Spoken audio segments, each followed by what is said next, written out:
Kuwait, they live like kings. The poorest person in Kuwait, they live like kings. And yet they're not paying. We make it possible for them to sell their oil. Why aren't they paying us 25% of what they're making? It's a joke.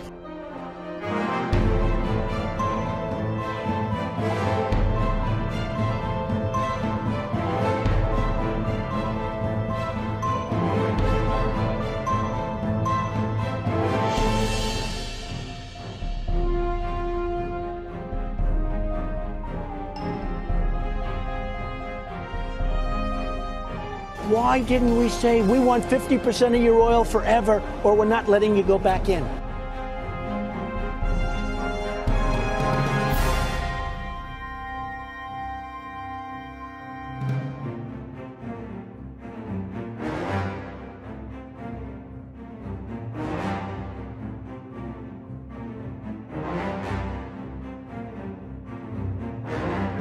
Le Dey d'Alger prend même en otage 2 équipages de navires.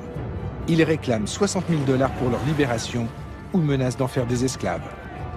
Rapporté au budget actuel des États-Unis, cette somme représenterait aujourd'hui plus de 60 milliards de dollars.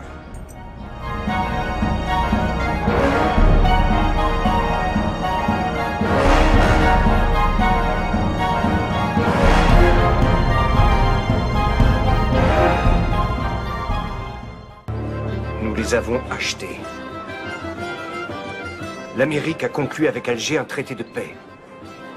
Un tribut de plusieurs millions de dollars qu'on leur verse, chaque année.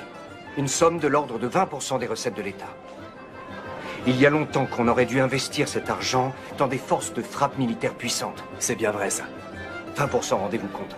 On aurait pu régner sur les océans. De nos jours, il paraîtrait invraisemblable que les États-Unis se laissent dicter ainsi leur conduite.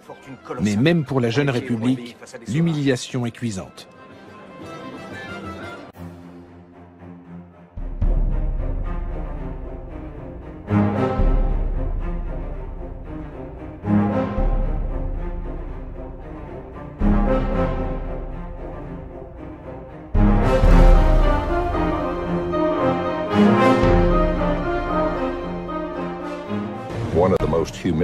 En 1795, les États-Unis ont connu un épisode particulièrement humiliant.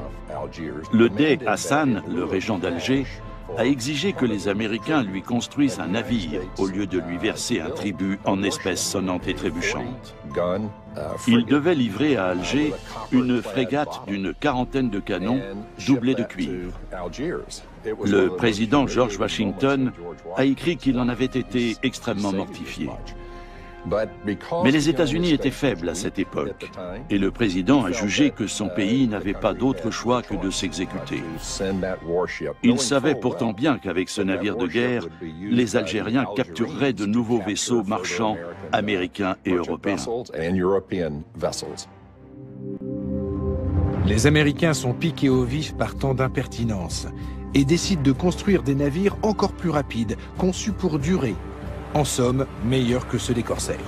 Les États-Unis veulent ainsi mettre fin aux conditions humiliantes du traité de paix et d'amitié qui les lie à Alger.